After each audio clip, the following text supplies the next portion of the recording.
Bismillahirrahmanirrahim. Assalamualaikum warahmatullahi wabarakatuh. Good morning everyone. Selamat pagi Ananda semua. Di KD31 ini selain memperkenalkan diri, kita juga membahas tentang pronoun. Pronoun ini juga ada kaitannya dengan pemaparan jati diri. Pronoun itu apa contohnya? Misalnya I, you, me, it, they, we, she, him, and us. Materi ini juga ada dalam buku Ananda halaman 11, page 11. Oke, let's start. Oke. Di sini kita bisa melihat contoh Alia wants to have many pen pals because she likes making friends. Her pen pals come from many parts of the world.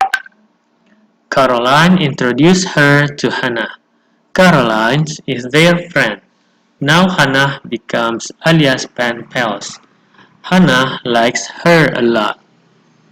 Di sini kita bisa melihat penggunaan pronoun. Di sini ada Alia. Di sini nggak pakai Alia lagi. Alia diganti dengan she. Nah, itu salah satu contoh penggunaan pronoun dalam bahasa Inggris.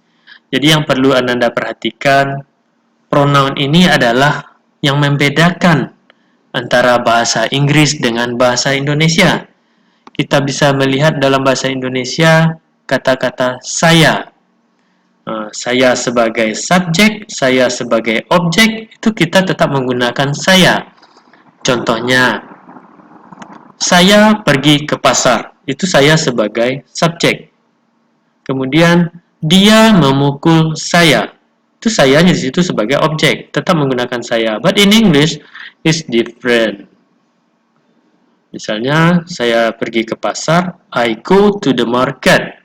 Kemudian dia memukul saya, he hits me. Makanya I berubah menjadi me. Nah, di sini bisa kita lihat beberapa contohnya dalam subjektif ada I, you, he, she, we, they, it. Kemudian kalau dipakai sebagai objek, makanya I akan berubah menjadi me. You tetap you, he menjadi him, she menjadi her, we menjadi us, they menjadi them, it tetap menjadi it. Bagaimana dengan posesif? Posesif itu kepunyaan. Misalnya, buku saya. Bukan I book, bukan me book, menjadi my book. Juga your, his, her, our, their, and its. Kemudian lagi ada possessive pronoun. Apa beda mine dengan mine? Kita akan melihat di slide berikutnya.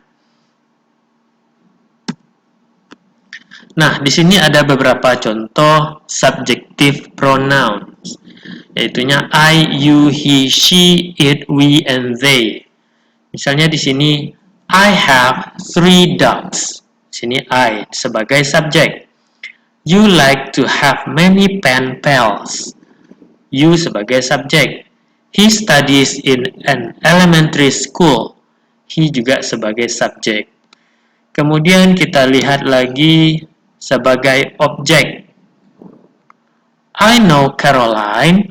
She introduced me to you via email. Nah, lihat di sini penggunaan me. Dalam buku Ananda juga bisa dilihat, ini halaman 12. Kemudian bagaimana dengan possessive? Possessive itu kepunyaan. Contohnya di sini, I have a pen pal. My pen pal is very kind. My pen pal is very kind. Di sini. You have 3 dogs. Your dogs need a lot of attention. Di sini 3 dogs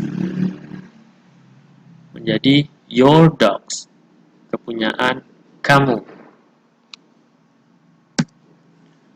Nah, bagaimana dengan possessive pronoun? Di sini hanya kita lihat posisinya sebagai objek ya. This is my book. Di sini possessive adjective. Dibalik aja. This book is mine. Sama juga. These are your dogs. This dog is yours. Nah, bagaimana Anda mengatakan misalnya aku milikmu? Nah, aku milikmu. I'm yours. Kayak ini. I'm yours. Nah, kemudian Anda coba kerjakan latihan di Google Classroom. Nanti akan seperti ini. Contohnya ini pada subjective pronoun. Sini ada pilihan me dan I. Come to Yogyakarta every month. Di sini mana yang cocok? Misalnya kita pilih I come to Yogyakarta every month. Okay, that's all. If you still have a question or if you get confused about this material, you may ask me. Okay guys, see you.